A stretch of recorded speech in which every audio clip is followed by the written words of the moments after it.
नमस्कार। हाल फिलहाल में आप सबका स्वागत है। मैं हूं जयशंकर गुप्त। आज हम चर्चा करेंगे संसद के दोनों सदनों में चल रहे गतिरोध की। 19 जुलाई को शुरू हुए मानसून सत्र के 2 सप्ताह संसद के दोनों सदनों में नारेबाजी, शोरगुल और हंगामे की भेंट चढ़ गए। प्रश्नकाल और ध्यानाकर्षण प्रस्ताव से लेकर कोई भी विधायी कार्य विधिवत संपन्न नहीं कराया जा सका। सत्ता पक्ष और विपक्ष दोनों ही संसदीय गतिरोध के लिए एक दूसरे को जिम्मेदार ठहरा रहे हैं। विपक्ष पेगासस जासूसी प्रकरण की जेपीसी जांच करवाने से लेकर संसद के दोनों सदनों में कार्यस्थगन प्रस्ताव के तहत इस पर चर्चा कराने की मांग पर अड़ा है। दूसरी ओर इसके लिए राजी नहीं हो रही मोदी सरकार संसदीय गतिरोध का ठीकरा विपक्ष पर फोड़ते हुए कह रही है कि विपक्ष जन सरोकार से जुड़े मुद्दों पर चर्चा नहीं होने दे रहा है। संसदीय कार्य मंत्री प्रहलाद जोशी कह रहे हैं कि विपक्ष बेवजह पेगासस जासूसी प्रकरण जैसे एक अगंभीर मुद्दे को तूल दे रहा है, क्योंकि सूचना और प्रौद्योगिकी मंत्री अश्विनी वैष्णव इस मुद्दे पर संसद के दोनों सदनों में विस्तारित जवाब दे चुके हैं। वैसे देखा जाए तो भारतीय संसद में विपक्ष के हंगामे और शोर शराबे के कारण गतिरोध कोई नई बात नहीं है।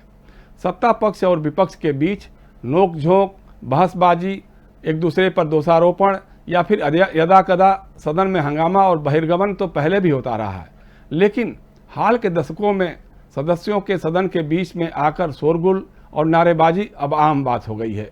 और अब तो पीठासीन अधिकारियों की चेतावनी के बावजूद सदन में मंत्री से सरकारी कागज छीनकर उसे फाड़ देने, सदन के बीच में खड़े होकर नारेबाजी, पर्चे और कागज हवा में लहराने और कभी कभी तो आसंदी की तरफ भी उछाल देने का चलन भी शुरू हो गया है।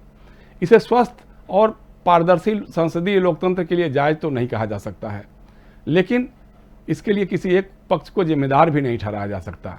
इस समय जो एकजुट विपक्ष पेगासस जासूसी प्रकरण जैसे अत्यंत महत्वपूर्ण राष्ट्रीय मुद्दे पर चर्चा कराने की मांग को लेकर दोनों सदनों में हंगामा कर रहा है।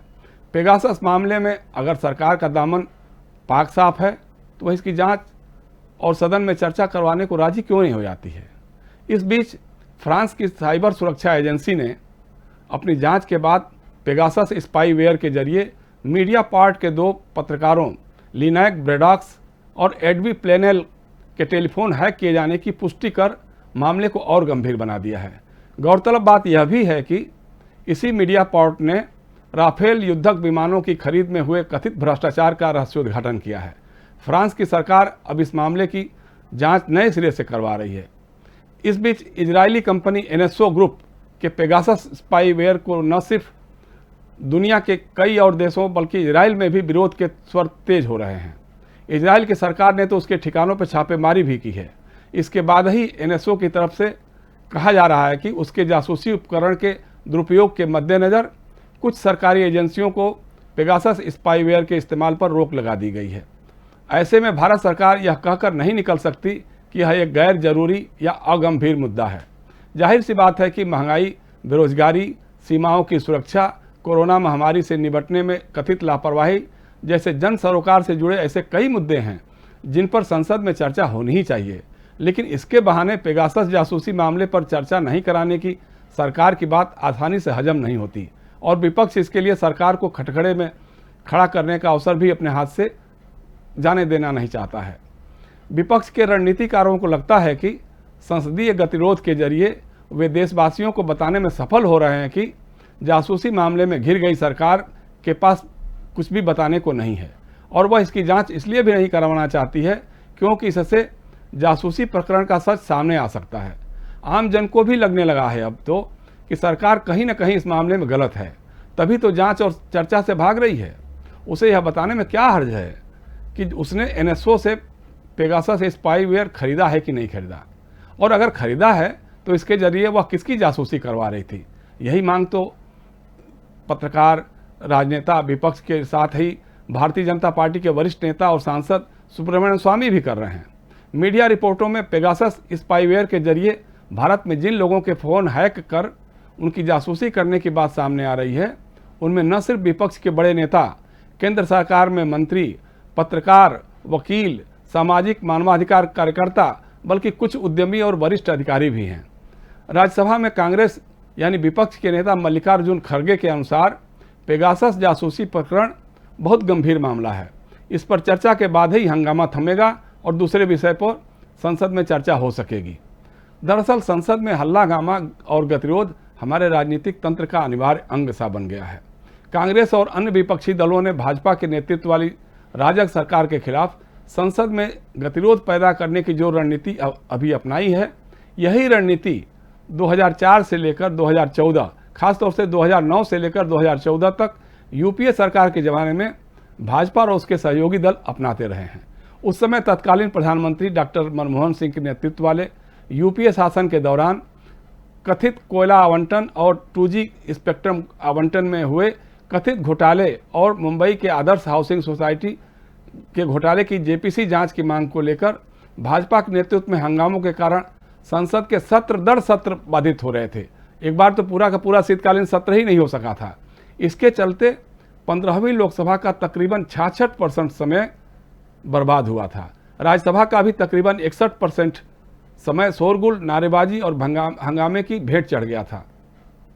विडंबना इसी बात की है कि आज जिस संसदीय गतिरोध के लिए सत्ता पक्ष यानी भाजपा, कांग्रेस और विपक्ष को जिम्मेदार ठहरा रहा है, विपक्ष में रहते उसे ही विपक्ष का संसदीय दायित्व और अधिकार मानता था। आज सदन के बीच में प्ले कार्ड के साथ हल्ला हंगामा कर रहे सांसदों को नसीहत देने, उन्हें स्कूली बच्चों से भी बदतर बताने, उन्हें संसदीय अनुशासन का पाठ पढ़ाने के साथ ही ऐसा करने वाले सांसदों के विरुद्ध कार्रवाई की चेतावनी देने में लगे उपराष्ट्रपति एवं राज्यसभा के सभापति वेंकैया नायडू जी यूपीए शासन के दौरान खुद हल्ला हंगामा करने वाले भाजपा सांसदों के साथ खड़े दिखते थे। उस समय जब भाजपा के नेता वेंकैया नायडू जी से यह पूछा गया था कि सदन में हंगामा कर रहे भाजपा के सांसदों का क्या यह तरीका क्या असंसदीय नहीं है, तब उन्होंने कहा था कि हम नए तरीके ईजाद करें ताकि जवाबदेही के सिद्धांत की बलि न चढ़े। हम चुप नहीं रहने वाले हैं, हम इस लड़ाई को जनता के बीच ले जाएंगे। कथित कोलगेट और 2G स्पेक्ट्रम आवंटन घोटाले की जेपीसी जांच के लिए जबरदस्त हंगामा कर संसद के दोनों सदनों को जाम करने के पक्ष में उस समय राज्यसभा के विपक्ष के नेता अरुण जेटली से पूछे जाने पर कि क्या संसद का उपयोग बाधा पहुंचाने के बजाय चर्चा के लिए नहीं किया जाना चाहिए, तब जेटली का सीधा जवाब था, राष्ट्रीय बहस तो जारी है, हर पहलू पर चर्चा हो रही है, भले ही संसद में नहीं हो रही है, यह बहस दूसरी जगह जारी है।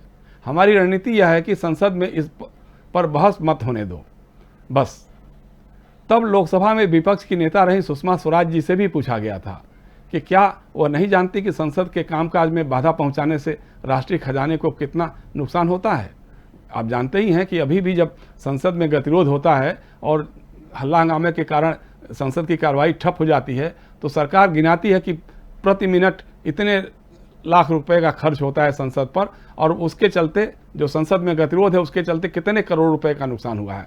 जब यही बात सुषमा जी से पूछी गई थी तो उन्होंने कहा था कि अगर संसद के गतिरोध के कारण कुछ 1 करोड़ रुपए का नुकसान हुआ और हम सरकार पर अपनी मांग के पक्ष में दबाव बना सके तो यह हमें स्वीकार्य है। यही नहीं, उस समय लालकृष्ण आडवाणी ने भी कहा था कि विधायी कार्य में बाधा पहुंचाने से भी नतीजे मिलते हैं। उस समय भाजपा के एक अन्य बड़े नेता यशवंत सिन्हा जी, जो अभी तृणमूल कांग्रेस में हैं, उन्होंने इसमें जोड़ा था कि चूंकि सरकार इस मसले पर चुप है इसलिए हमने इसे उठाने का फैसला किया है। मैं पूरी ताकत से मांग करूंगा कि सरकार तुरंत जांच करवाने की घोषणा करे। इसकी घोषणा नहीं होने तक हम सदन को कैसे चलने दे सकते हैं। जाहिर है कि अब पिछले 7 वर्षों में भूमिकाएं बदल चुकी हैं। सत्तारूढ़ हो गए भाजपा के नेता अब वही भाषा बोल रहे हैं जो उस समय संपर्क शासन में कांग्रेस के लोग बोलते थे। दूसरी तरफ विपक्ष की भूमिका में आ चुकी कांग्रेस अब एकजुट विपक्ष को साथ लेकर अतीत में भाजपा की विपक्ष वाली भूमिका का अनुसरण करते हुए भाजपा नीत सरकार को घेरने में लगी है। पेगासस जासूसी प्रकरण की जांच और संसद में इस पर विधिवत चर्चा होने तक विपक्ष गतिरोध जारी रहने की बात भी कर रहा है। विपक्ष की रणनीति इसे सड़कों पर ले जाने की भी लगती है, लेकिन दोनों पक्षों के अपनी जिद पर अड़े रहने के कारण संसद के सुचारू ढंग से चल पाने की संभावना बहुत ही कम रह गई लगती है। दरअसल सरकार भी संसद को सुचारू रूप से चलने देने में बहुत ज़्यादा उत्सुक नहीं लग रही है। उसकी रणनीति एक तरफ तो संसदीय गतिरोध के लिए विपक्ष को जिम्मेदार ठहराकर उसे जनता की नज़रों में गिराने की लगती है, और दूसरी बात यह भी है कि संसद के पिछले कुछ सत्रों की तरह इस बार भी वह शोरगुल और हंगामे के बीच अपने जरूरी विधायी कार्य बिना चर्चा और बहस के ही संपन्न करा लेने की रणनीति पर है। ऐसा वह अतीत में करती भी रही है। आपको पता होगा कि प्रधानमंत्री नरेंद्र मोदी जब गुजरात के मुख्यमंत्री थे तो वहाँ पर भी ऐसे ही होता था कि जब कोई विधेयक उनको पास कराना होता था तो उसके पहले कांग्रेस और विपक्ष के बहुत सारे विधायकों को निलंबित करवा दिया जाता था और फिर शोरगुल और हंगामे के बीच में ही विधेयक को पास करा लिया जाता था। वही रणनीति इस समय मोदी सरकार संसद के दोनों सदनों में अपना रही है। बहरहाल जिम्मेदार चाहे सत्ता पक्ष हो अथवा विपक्ष, सच यही है कि संसद के दोनों सदनों का समय हल्ला हंगामे की भेंट चढ़ रहा है। संसदीय विशेषज्ञों का तो मानना है कि संसद मुख्य रूप से विपक्ष का फोरम होता है, जहां वह विभिन्न नियम प्रावधानों के जरिए सरकार की नाकामियों और गलतियों को सामने लाकर उसे खटखड़े में खड़ा करता है। अपनी बात पर जोर देने के लिए यदा कदा वह सदन में हल्ला हंगामे और कार्यवाही को बाधित करने के अपने संसदीय अस्त्र का सहारा भी लेता है। दूसरी तरफ संसद को चलाने की मुख्य जिम्मेदारी सत्ता पक्ष की ही होती है और उसे विपक्ष को अपने साथ लेकर चलना होता है, कभी समझा बुझाकर, कभी बहला फुसलाकर, तो कभी थकाकर और कभी नरम पड़ करके भी। सरकार अपने जवाब से विपक्ष को संतुष्ट करने और अपनी उपलब्धियों को सामने लाने के प्रयास करती है। उसका संसदीय कौशल उत्तेजित विपक्ष को शांत करने और सहमति के बिंदुओं को सामने लाकर सदन की कार्यवाही सुचारू रूप से संचालित करने के काम आता है। इस काम में सदन में उसका बहुमत भी सहायक भूमिका निभाता है। अब देखिए कि जिस तरह से लोकसभा में प्रचंड बहुमत है सरकार के पास, राज्यसभा में भी काम चलाऊ उसके सहयोगियों को मिला दिया जाए तो उसके पास काम चलाऊ बहुमत है। और अगर किसी नियम के तहत चर्चा होती भी है पेगासस जासूसी मामले को लेकर तो सरकार गिरेगी ऐसा कुछ खतरा नहीं लगता है, लेकिन सरकार डरी हुई है, इसलिए चर्चा करने से भाग रही है। लेकिन हाल के वर्षों में सरकारें विपक्ष की इस भूमिका को भी स्वीकार करने के बजाय उसकी आवाज़ को दबाने की कोशिश करते ही नजर आ रही हैं। पेगासस जासूसी प्रकरण को लेकर बने गतिरोध के मामले में भी यही दिख रहा है। इस बार भी पेगासस जासूसी प्रकरण पर सरकार चाहती तो संसद के दोनों सदनों में कार्यस्थगन प्रस्ताव या किसी और नियम के तहत भी चर्चा करवा सकती थी। लोकसभा में उसके पास प्रचंड बहुमत है, राज्यसभा में भी राजग और उसके सहयोगी दलों को मिलाकर देखा जाए तो उसके पास बहुमत है। इस बहुमत को देखते हुए अगर ये चर्चा होती भी किसी भी नियम के तहत तो सरकार के अस्तित्व पर इससे कोई खास फर्क नहीं पड़ने वाला था, लेकिन सरकार यह भी करने को तैयार नहीं है। उसकी कोशिश विपक्ष की इस भूमिका को स्वीकार करने के बजाय उसकी आवाज़ को दबाने की कोशिश करते ही नजर आ रही है। आज के लिए बस इतना ही। अगले सप्ताह मिलेंगे किसी और ज्वलंत मुद्दे पर हाल फिलहाल के साथ। अगर आपको मेरा ये वीडियो पसंद आ रहा हो तो लाइक का बटन और शेयर करने का बटन ज़रूर दबाएं और हमारे चैनल को सब्सक्राइब करें तो हमें अतिरिक्त खुशी होगी। जी नमस्कार।